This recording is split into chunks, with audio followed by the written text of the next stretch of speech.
السلام علیکم. د خانوزۍ کاریزات ننا صاحب ټول ولس ته سلام یایم.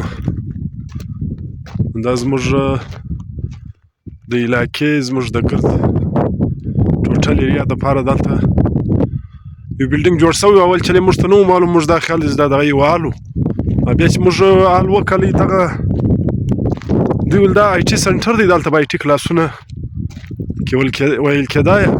نو بیا موږ 2 واره تقریبا د دغه ټوټل سټوري وتی ته در ښکاره کړي دي چې دا په کوم صورتحال کې دی. آیا دلته کلاسونه اخیستل کېږي د آی ټي غه د کمپیوټر غه که دا هغه ته راکیسه ده. نو نن موږ بیا ورالو. نن تقریبا 9 دسمبر دی 2024. په 22 کې هم د دغه ځای په باره کې موږ وګیدو، په 23 کې هم وګیدلو. نو نن بیا روان ولو پر دا لار. موږ دا ځای به معلوم کړو چې هغه ته رادی کې څه نه څه متعلقه حکامو اکشن اخیستی دی.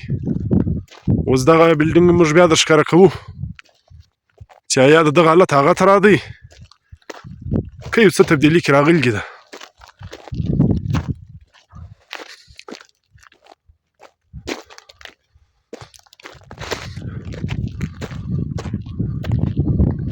نو د الله په فضل سره تر پخوالي هم په خسته حالت کې دروازه لا نه ده کې لګېدلې، او دغه دننه ته یې ورته ګورئ دا زموږ د آی ټي دپاره جوړ سوی دی. هلته بالکان سبق کې ویلی د دغه صورتحال ته یې وګورئ.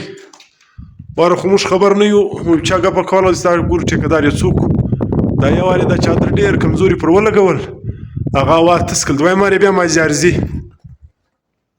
کار ورسره کړی دی، پوخ کار نه دی سوی. ته یې وینئ دا غارې او دا شیان پر دغه هم په کروړه روپۍ راغلي. دغه کلاسونه دي.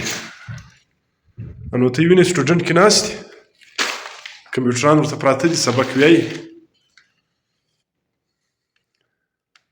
افسوس زموږ دونه غټ نوم، دونه غټ زموږ د علاقې چې وایي دا خلک لټرسي ریټ یې هغه دی 98 دی که 99 دی، او زموږ ذکر په بي بي سي کې هم راغلی دی. مګر زموږ دغه د کمپیوټر د آی ټي سنټر دغه حال دی. بار بار موږ پر دغه غیدلي یو، خلک ما خبر کړي دي. دا یې کړکیانې دي.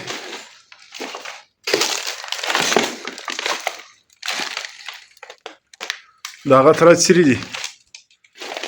والله اعلم چې دلته کومې دندې کوي خبر نه یو.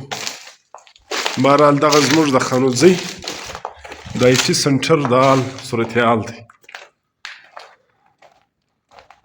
زموږ هره اداره دا ته راته ده لکه اوس د دغه 1% حال نشته. دا یې مین غټ حال دی. دلته به 70 تر 100 پورې سټوډنټ ناست وای. دلته به کمپیوټران وسمجاوېدای. د دغه د لوړ سره دغه ته ګورئ دا څه ورته وایي، دا دلته یې ورلګوي.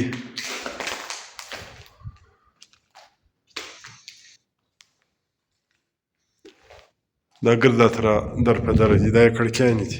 دا د مین حال کړکۍ دي. دا خاص د خانوزۍ پولیټیکنیک کالج له څنګ سره.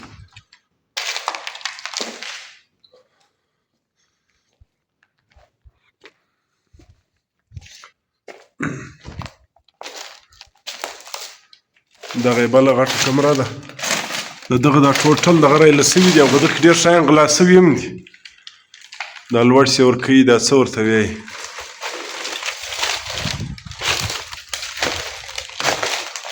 دا یې باتروم دی. باتروم یې ماشاءالله په ډېر ښایسته صورتحال کې دی.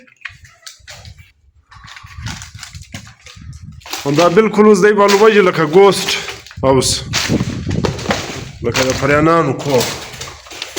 دا کوترې پکښې دي. دا هم دا ته را در په در دي. دا ګردې کمرې موږ در ښکاره کړلې. اوس د دغه پوچګچ موږ له چا زه وکړو.